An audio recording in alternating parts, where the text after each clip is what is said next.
Hello everyone. आज के इस वीडियो में हम डिस्कस करेंगे जेईई एडवांस 2025 का क्वेश्चन नंबर 2 जो पेपर 1 में आया था।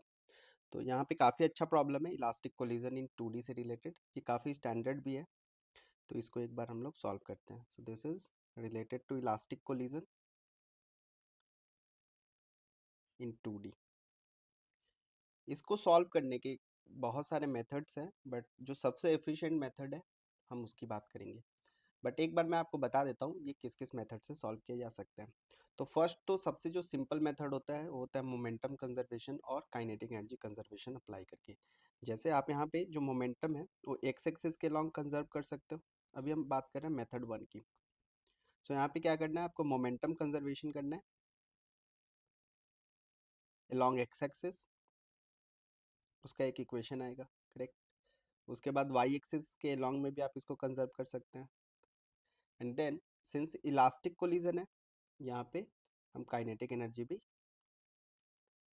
कंजर्व कर सकते हैं और सॉल्व कर सकते हैं ऐसे प्रॉब्लम्स को। बट इस मेथड में प्रॉब्लम क्या है, ये काफ़ी टाइम टेकिंग है क्योंकि यहाँ पे तीन तीन इक्वेशंस होंगे एंड काफ़ी सारे वेरिएबल्स हैं, तो उनको सॉल्व करना इस थोड़ा ट्रिकी एंड एग्जाम में ये काफ़ी टाइम भी लेगा। तो यहाँ पे पहले देख लेते हैं क्वेश्चन में फाइंड आउट क्या करना है। तो ये मेथड अभी हम नहीं करेंगे बिकॉज इसमें काफ़ी लेंदी होगा। तो हम लोग यहाँ पे करेंगे ऐसे क्वेश्चंस को using centre of mass frame, क्योंकि वो काफ़ी ज़्यादा ईजी बना देता है क्वेश्चन को और आपको समझ में भी काफ़ी अच्छे से आएगा। तो एक बार क्वेश्चन हम पढ़ लेते हैं। क्वेश्चन दिया हुआ है, in a scattering experiment a particle of mass 2m। ठीक है, तो ये इसके तरफ मूव कर रहा है विद सम स्पीड। ये रेस्ट में है एंड आफ्टर कोलिजन जो 2m मास है वो थीटा एंगल से स्कैटर्ड हो रहा है इन सम डायरेक्शन। हमें ये maximum value of theta find करना है रेडियन में। चार ऑप्शंस दिए हुए हैं, ठीक है। तो एनालिसिस करते हैं इस सिचुएशन को। तो यहाँ पे जो अगर हम मेथड 2 जो हम कर सकते हैं, ये तो बेसिक हो गया, इससे भी आपका आंसर आ जाएगा। बट मेथड 2 हम लोग करने वाले हैं इसको using centre of mass frame. Okay, so centre of mass frame के केस में आपको दो चीज़ें पता होनी चाहिए, तभी आप अप्लाई कर सकते हो। तो फर्स्ट तो ये that centre of mass frame में जो नेट मोमेंटम होता है सिस्टम का, net momentum of system is zero. एक तो ये पॉइंट है जो आपको पता होना चाहिए। दूसरा यहाँ पे पॉइंट है, जो स्पीड होगा बॉडीज का, speed of bodies after collision remains same. तो इनके स्पीड में कोई चेंज नहीं होगा। ऑब्वियसली उनका डायरेक्शन जो है वो कुछ भी हो सकता है, बट जो स्पीड है before collision and after collision will be same अगर हम सेंटर ऑफ मास फ्रेम की बात कर रहे हैं। ठीक है स्टूडेंट्स, यहाँ तक। तो यहाँ पे सपोज वी 2m जो है वो v स्पीड से मूव कर रहा था एंड आफ्टर स्कैटरिंग इसका स्पीड हो गया v1 एंड इसका स्पीड हो गया v2। अच्छा, ये जो स्पीड है अगर हम सेंटर ऑफ मास की बात करें तो सेंटर ऑफ मास कहीं यहाँ पे होगा और इसका स्पीड क्या होगा। अगर हम स्पीड फाइंड करें सेंटर ऑफ मास का, तो सेंटर ऑफ मास का स्पीड का हमें फॉर्मूला पता है, ये क्या होता है। तो this is m1v1 plus m2v2 over m1 plus m2। ये फॉर्मूला हमें पता है। अब मासेस दिए हुए हैं, यहाँ पे वैल्यूज पुट करके हम सॉल्व कर लेते हैं। तो this is 2mv plus 0 divided by 3m, 2m plus m। So this is 2v by 3।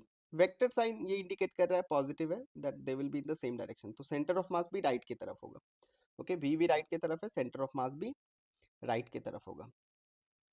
अब अगर हम सेंटर ऑफ मास पे बैठ के अगर दोनों ऑब्जेक्ट को ऑब्जर्व करें, तो वेलोसिटी ऑफ फर्स्ट पार्टिकल, इसको फर्स्ट पार्टिकल ले लेते हैं, इसको सेकंड पार्टिकल।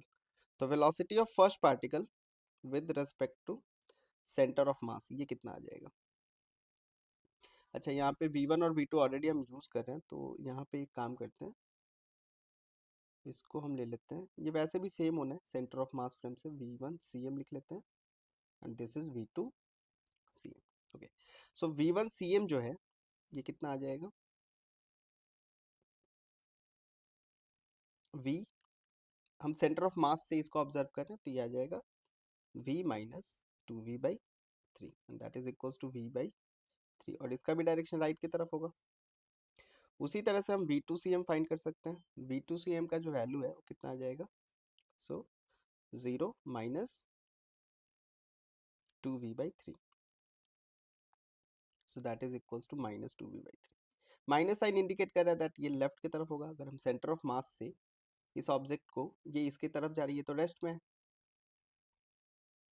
तो अगर मैं इसको ऑब्जर्व करूँ तो ये इसके तरफ आता हुआ दिखेगा, तो दैट इज लेफ्ट की तरफ। यहाँ तक ठीक है स्टूडेंट्स।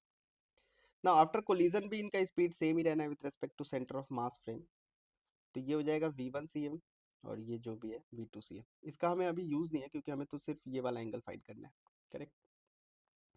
तो अगर मैं इसको वेक्टर से रिप्रेजेंट करूं, सो ये है v/cm और ये हो गया v1cm। ये क्यों चेंज नहीं हुआ, क्योंकि यहाँ पे मैंने पहले ही बताया था आपको, जो स्पीड होता है ये हम प्रूव कर सकते हैं, बट अभी हम यहाँ पे किसी दूसरे वीडियो में वो मैं सॉल्व करके आपको दिखा दूंगा। बट अभी आपको ये दो चीज़ें पता होनी चाहिए, डायरेक्ट यूज़ करेंगे, अदरवाइज क्वेश्चन काफ़ी लेंदी हो जाएगा। ये लेंदी है नहीं इतना क्वेश्चन, अगर आपको कॉन्सेप्ट सही से पता हो तो ये का वी ये v1cm, तो इनका रिजल्टेंट कुछ इस तरीके से होगा, और ये आएगा कितना, so this will be vector sum, so vcm plus v1cm। अच्छा, यहाँ पे एक कॉन्सेप्ट देख लेते हैं, जैसे vcm जो है और जो v1cm है, vcm यहाँ पे इज ग्रेटर देन v1cm। अब ऑब्जेक्ट तो कहीं भी स्कैटर्ड हो सकता था, जैसे ये एंगल अगर मैं फाई कंसीडर कर लूँ, ये रिक्वायर्ड एंगल है जो हमें फाइंड करना है, तो फाई तो कुछ भी हो सकता है, बट इतना तो फिक्स्ड है कि ये लेंथ तो फिक्स होना है, v1cm का वैल्यू तो सेम होना है, तो इधर भी होगा तो ये v1cm ही होगा, इस डायरेक्शन में v1cm होगा। तो देयर आर मेनी पॉसिबिलिटीज। तो यहाँ पे कुछ ऐसा हम एक सर्कल बना सकते हैं, और इस सर्कल पे कहीं पे भी v1cm हो सकता है, राइट। अलग से बना देता हूँ मैं, तो ये सर्कल पे कहीं पे भी v1cm हो सकता है। vcm सिंस बड़ा है तो हमें पता ही है इस सर्कल से बाहर, मतलब उसका लेंथ इसके रेडियस से ज़्यादा होगा, सो दिस इज v1cm एंड ये हो गया जो हमें एंगल ऑफ स्कैटरिंग फाइंड करना है। अब थीटा मैक्सिमम हमें फाइंड करना है, तो थीटा यहाँ पे मैक्सिमम कितना हो सकता है, v1cm तो इससे ज़्यादा बाहर जा नहीं सकता, तो जो मैक्सिमम वैल्यू होगा वो मस्ट भी क्या होगा, जो टेंजेंट से पास कर रहा हूँ ये वाला डायरेक्शन, और ये टेंजेंट है तो ये 90 डिग्री होगा। तो अगर ये मुझे थीटा फाइंड करना है तो थीटा मैक्स का वैल्यू कितना होगा, तो ये थीटा मैक्स यहाँ पे हो जाएगा परपेंडिकुलर। अगर मैं साइन थीटा के टर्म में, मुझे ये पता है और ये पता है हाइपोटेन्यूस, तो sine theta is equals to we can write v1cm divided by vcm। ये समझ में आ रहा है स्टूडेंट्स। सो जो फाइनल आंसर होगा साइन थीटा, ये मैक्सिमम होगा, है ना, ये मैक्सिमम होगा क्योंकि हम टेंजेंट वाला पार्ट कंसीडर कर रहे हैं। So v1cm will be equals to v/3, ये हुआ, and vcm is equal to 2v/3, तो ये आ जाएगा v/3 डिवाइडेड बाई 2v/3, और इसको सॉल्व करके हमें मिल जाएगा 1/2। सो थीटा मैक्स कितना हो जाएगा यहाँ पे 30 डिग्री, विच इज π/6। अब इस क्वेश्चन को हम एक तीसरे मेथड से करेंगे। ऑलरेडी हमने मेथड 1 जो बेसिक मेथड है बट ये काफ़ी लेंदी है, दूसरा मेथड 2 जो सेंटर ऑफ मास फ्रेम को यूज़ करके हमने किया था। अब हम डिस्कस करेंगे मेथड नंबर 3, जिसमें स्टार्टिंग में हमें उतना आइडिया होना ज़रूरी नहीं है जैसे कि सेंटर ऑफ मास फ्रेम में था। अगर आपको centre of mass frame tough लगता है तो आप ये मेथड यूज़ कर सकते हो। This is basic method. So शुरू करते हैं इसको। सो मेथड 3, तो सबसे पहले एक बार मैं डायग्राम बना लेता हूँ, जो फिगर है। तो एक 2m मास है जो कि v स्पीड से मूव कर रहा है, तो लेट मोमेंटम के टर्म्स में लेट कर लेते हैं, p मोमेंटम से मूव कर रहे हैं। और दूसरा जो ऑब्जेक्ट है m मास का, वो रेस्ट में। एंड आफ्टर कोलिजन क्या हुआ, ये जो 2m मास है ये सपोज P1 मोमेंटम से मूव कर रहे हैं एंड P2 से ये m मास मूव कर रहे हैं, ठीक है। यहाँ पे तो मोमेंटम कंजर्वेशन यूज करके हम लोग क्या लिख सकते हैं, मतलब अगर हम centre of conservation of linear momentum use करें तो हम यहाँ पे क्या लिख सकते हैं, that p is equal to net initial momentum p plus 0 which is equal to p1 plus p2। अच्छा, क्वेश्चन में यहाँ पे जो एंगल ऑफ स्कैटरिंग दिया हुआ है ये थीटा दिया हुआ है और हमें बताना है मैक्सिमम वैल्यू ऑफ थीटा यहाँ पे कितना पॉसिबल होगा, ठीक है। सो p और p1 के बीच में एक तरह से एंगल दिया हुआ है, this is p and this is p1, so theta is basically the angle between p and p1। तो इसको सॉल्व करने के लिए सबसे पहले हम थोड़ा सा रीअरेंज कर लेते हैं, p और p1 को एक साइड ले लेते हैं ताकि स्क्वायरिंग करने पे जो थीटा आएगा वो इन दोनों के बीच का एंगल होगा। अब अगर हम इसको स्क्वायरिंग बोथ साइड कर दें तो ये आ जाएगा p square plus p1 square minus 2p p1 that is equals to p2 square.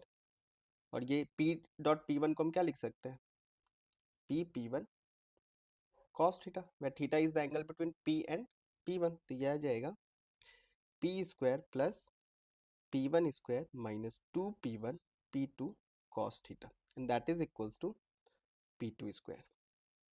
यहाँ तक ठीक है। तो ये हमने यूज किया कंजर्वेशन ऑफ लीनियर मोमेंटम, ठीक है। अब यहाँ पे किसी भी तरह अगर हम इक्वेशन को P1 के टर्म में कन्वर्ट कर लें, क्योंकि P2 का यहाँ पे कोई यूज है नहीं, तो हम इक्वेशन को कन्वर्ट करना चाहते हैं P1 के टर्म्स में। सो P2 को रिप्लेस करना पड़ेगा, तो उसके लिए हम conservation of kinetic energy use कर सकते हैं। तो यूजिंग कंजर्वेशन ऑफ एनर्जी, अगर हम कंजर्वेशन ऑफ एनर्जी यूज करें, क्योंकि इलास्टिक कोलिजन है तो काइनेटिक एनर्जी भी कंजर्व्ड होगा सिस्टम का, तो यहाँ पे आ जाएगा।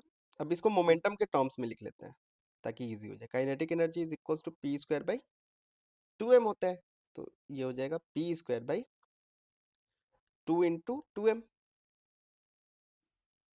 Is equals to p1 square by 2 into 2m plus p2 square by second का मास m है तो 2m। तो बेसिकली ये आ गया यहाँ पे p स्क्वायर बाई 2 तो कैंसिल हो जाएगा दोनों साइड से, so p square by 2m is equals to p1 square by 2m plus p2 square by m। यहाँ तक समझ आया स्टूडेंट। अब हम लोग क्या करेंगे, इसको अगर फर्स्ट इक्वेशन कंसीडर कर लेते हैं, इसको सेकंड इक्वेशन कंसीडर कर लेते हैं, तो सेकंड से हम P2 का वैल्यू फाइंड करेंगे और फर्स्ट में पुट कर देंगे, है ना। सेकंड से हम P2 का वैल्यू फाइंड करके यहाँ पुट कर देते हैं ताकि हमें क्वाड्रेटिक इक्वेशन मिल जाए इन टर्म्स ऑफ P1। तो इसको प्रोसीड करते हैं। सो सेकंड इक्वेशन से हमें P2 का वैल्यू मिल जाएगा विच इज m, तो कैंसिल हो जाएगा दोनों साइड से, तो ये हो जाएगा p square minus p1 square by 2 is equals to p2 square. अब हम ये वैल्यू 1 में पुट कर देंगे, तो फ्रॉम फर्स्ट हमें क्या मिलेगा, यहाँ पे पुट करना है ना, यहाँ पे। सो ये हो जाएगा p square plus p1 square minus 2p1, ये p1 p2 नहीं है, ये p1 है, ये p1 होगा, है ना। So 2p p1 cos theta is equals to p2 square, और p2 स्क्वायर का वैल्यू कितना है, p square minus p1 square by 2। I hope this is clear. अब इसको थोड़ा सा रीअरेंज करते हैं, सॉल्व करते हैं इसको। सो ये आ जाएगा 2p square plus 2p1 square minus 4p p1 cos theta and that is equals to p square minus p1 square. यहाँ तक क्लियर है स्टूडेंट। अब इसको सॉल्व कर लेते हैं, सिंप्लीफाइड फॉर्म में लिख लेते हैं। तो जगह 2p square minus p square which is p square, उसी तरह से 2p 2p1 square plus p1 square, ये आ जाएगा 3p1 square minus 4p p1 cos theta is equal to 0। So basically ये आ गया 3p1 square minus 4p p1 cos theta plus p square is equal to 0। तो ये आ गया quadratic equation in terms of, ये क्वाड्रेटिक इक्वेशन आ गया इन टर्म्स ऑफ P1। तो यहाँ से अगर ये रियल फॉर रियल वैल्यूज हम लोग क्या बोल सकते हैं, दैट इज क्वाड्रेटिक इक्वेशन का जो डिस्क्रिमिनेंट है वो must be greater than equal to 0 होना चाहिए, है ना। तो इसका अगर आप डिस्क्रिमिनेंट फाइंड करोगे तो डिस्क्रिमिनेंट कितना आएगा, बी स्क्वायर माइनस 4ac, सो ये आ जाएगा 16p square cos square theta minus 4 into a into c. So ये आ गया 16p square cos square theta minus 12p square must be greater than 0 for real values. So ये आ गया 16p square cos square theta is greater than equals to 12p square. p square cancel हो गया तो next step में हम लिख सकते हैं cos square theta greater than equal to 4 से डिवाइड हो जाएगा, सो दैट इज 3/4। एंड इसको फर्दर सॉल्व करते हैं, 1 minus sine square theta must be greater than equal to 3/4।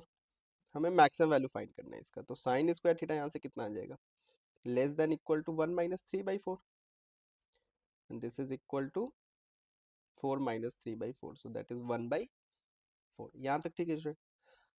So sine square theta is less than equal to 1/4, मतलब sine theta का जो maximum value होगा वो कितना होगा, 1/2, 1/4 का स्क्वायर रूट, सो 1/2। सो यहाँ से जो थीटा का वैल्यू आएगा ये आ जाएगा 30 डिग्री या फिर π/6। तो ये मेथड भी आसान है, इसमें ज़्यादा कैलकुलेशन नहीं है जैसा कि फर्स्ट मेथड में होता है। तो ये मेथड भी आप लोग यूज़ कर सकते हो ऐसे क्वेश्चंस को सॉल्व करने के लिए। यहाँ पे जो क्वेश्चन दिया हुआ था जेईई एडवांस में, ये एक स्पेशल केस है इलास्टिक कोलिजन इन 2D का। तो अगर एग्जाम के समय हमें वो याद रहता है कॉन्सेप्ट तो हम डायरेक्ट भी यहाँ पे कर सकते हैं। जब भी सपोज अगर ये मास m1 है एंड ये जो मास है ये m2 है, एक जनरल एक्सप्रेशन में इसको सॉल्व करते हैं, and m1 is greater then m2, तभी ये वैलिड होगा। तो उस केस में ये जो थीटा है, इस साइन थीटा के टर्म्स में अगर लिखना चाहे ना तो ये वैल्यू हमेशा क्या आएगा, जो मैक्सिमम वैल्यू है, this is always m2/m1 maximum scattering. ठीक है, so for maximum scattering angle, maximum angular deviation, so if m1 is greater then m2, तो ये साइन थीटा का वैल्यू जो है यहाँ पे हमेशा m2/m1 ही आता, एंड इसको हम डायरेक्ट पुट करके भी सॉल्व कर सकते थे, बट ये याद जनरली होता नहीं है, तो हमने ऑलरेडी डिफरेंट मेथड डिस्कस कर लिया यहाँ पे सॉल्व करने का। तो यहाँ से साइन थीटा कितना आ जाता, 1/2, so therefore theta maximum is 30 degree. So correct choice is π/6। I hope आपको समझ में आ गया। Thank you.